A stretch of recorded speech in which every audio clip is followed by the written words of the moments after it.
Hi friends, welcome to the channel. ఈరోజు దోశ పిండితో 2-3 రకాల దోశలు వేసుకున్నాం. అది ఎలాగో చూడండి. ముందుగా దోశ పిండిని మిక్సీ పట్టి ఇలాగ పెట్టుకున్నాక అందులో ఒక గిన్నెలోకి తీసుకొని తగినంత బ్యాటర్ని దాంట్లో ఉప్పు, సోడా పొడి వేసుకొని వాటర్ యాడ్ చేసుకొని మిక్స్ చేసుకొని జారుడు పిండిలాగా పెట్టుకోవాలి.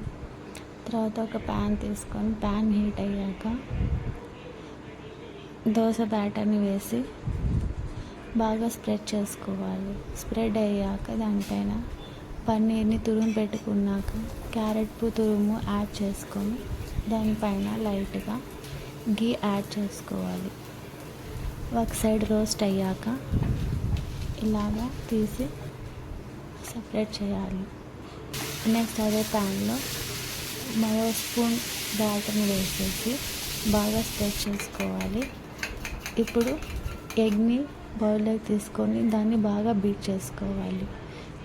బీట్ చేసుకొని ఇలాగా దోశ పైన వేసుకొని బాగా స్ప్రెడ్ చేసుకోవాలి. ఇక్కడ సాల్ట్, కారం ఏది నేను యాడ్ చేయట్లేదు, స్పైసీగా లేకుండా నార్మల్గా ఉండాలి అనేసి.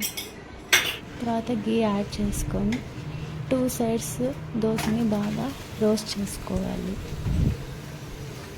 ఒక సైడ్ ఒకటే గీ యాడ్ చేశాను, సెకండ్ సైడ్ యాడ్ చేయలేదు.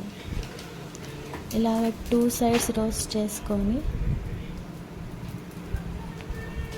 నెక్స్ట్ ఇప్పుడు అదే ప్యాన్ పైన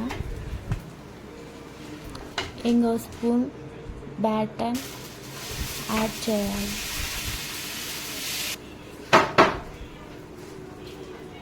యాడ్ చేశాక దానిపైన ఆనియన్స్, అలాగే తురుము పెట్టుకున్న క్యారెట్,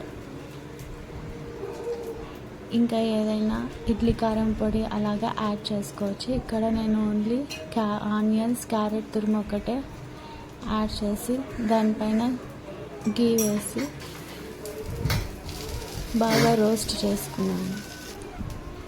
ఇలాగా 3 రకాల దోశలు వేసుకొని